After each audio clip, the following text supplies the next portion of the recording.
ఆర్థిక మంత్రి ఈటెల రాజేందర్ కు పెను ప్రమాదం తప్పింది. కరీంనగర్ జిల్లాలో ఆయన కాన్వాయ్లోని వెహికల్ బోల్తా కొట్టింది. ప్రమాదంలో ఈటెల స్వల్ప గాయాలతో బయటపడ్డారు.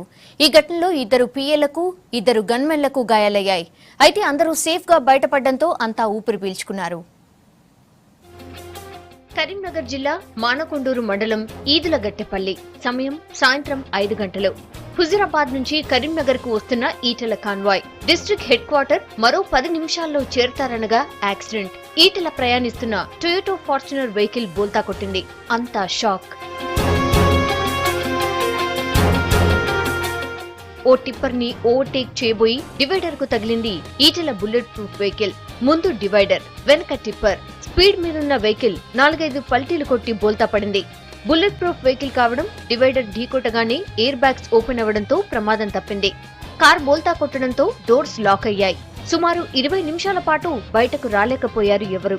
లోపల నుంచి గన్మెన్లు అద్దాల్ని పగలగొట్టే ప్రయత్నం చేసినా వీలు కాలేదు. స్థానికులు వచ్చి అద్దాలు పగలగొట్టి అందర్నీ బయటికి తీశారు. షాక్ నుంచి తేరుకున్న మంత్రి మిగతా వాళ్లకు ధైర్యం చెప్పారు. ఘటనలో ఈటెల మోకాలికి స్వల్ప గాయమైంది. ఆయనతో పాటు కారులో ప్రయాణిస్తున్న ఇద్దరు పీఏలు ముకుందరెడ్డి, చంద్రమౌళి తలకు గాయాలయ్యాయి. ఇద్దరు గన్మెన్లు వెంకటేష్, రఫీక్ కూడా గాయపడ్డారు. వెంటనే తేరుకున్న మిగతా సిబ్బంది ఈటెలను ఇన్నోవాలో కరీంనగర్లోని అపోలో రీచ్ హాస్పిటల్ కు తరలించారు. స్కానింగ్స్, ఎక్స్రే, 2D ఎకో టెస్టులు చేసిన డాక్టర్స్ అంతా బానే ఉందని హెల్త్ బులెటిన్ రిలీజ్ చేశారు. కాలు మాత్రం లైట్ గా ఫ్రాక్చర్ అయిందని తెలిపారు. మినిస్టర్ గారు ఈటెల రాజేందర్ గారితో పాటు వాళ్ళ పిఏ, తర్వాత ఒక ముగ్గురు అందరూ యాక్సిడెంట్ అయి రావడం జరిగింది మా దగ్గరికి. ముకుందర్ రెడ్డి, రఫీక్, వెంకటేశం, చంద్రమౌళి.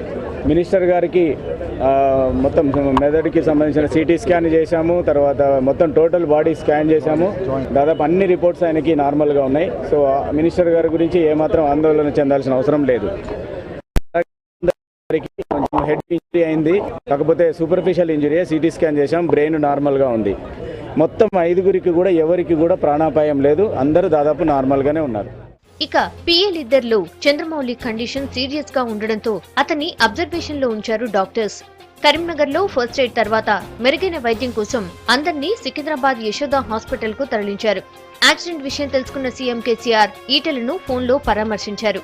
ఈటెల ప్రమాదం గురించి తెలిసిన అభిమానులు పెద్ద ఎత్తున తరలివచ్చారు. హుజూర్ నగర్ హనుమాన్ దేవాలయంలో పూజలు చేశారు పార్టీ ఫాలోవర్స్. టీఆర్ఎస్ ఎమ్మెల్యేలు గంగుల కమలాకర్, రసమయి బాలకిషన్ ఈటెల వెంట ఉన్నారు. ఉదయం హన్మకొండకు వెళ్లిన ఈటెల తర్వాత తన నియోజకవర్గంలో పర్యటించారు. హుజూరాబాద్ లో ఆర్టీసీ బస్ ఓపెనింగ్ చేసి స్టేట్ ఫుట్బాల్ గేమ్స్ ముగింపు వేడుకల్లో పాల్గొన్నారు. తర్వాత పెంటా వాలెంట్ వ్యాక్సిన్ పంపిణీ కార్యక్రమానికి హాజరయ్యేందుకు కరీంనగర్ వస్తూ ప్రమాదానికి గురయ్యారు. కరీంనగర్ మరో 12 కిలోమీటర్ల దూరంలో యాక్సిడెంట్ జరిగింది.